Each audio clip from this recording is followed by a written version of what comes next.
Hello traders, changing your trading account password on the XM app only takes a few steps. Let me show you how. First, log into your XM app.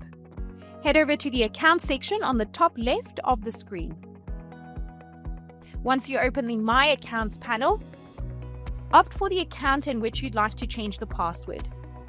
Select Manage, select Change Trading Account Password, and you're prompted for your new trading account password.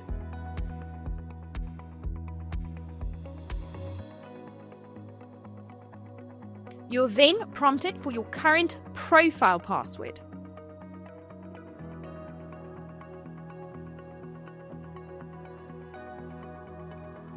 Select Change Password. And that's it. You now have a new trading account password for that specific account. Thanks for watching and see you in the next tutorial.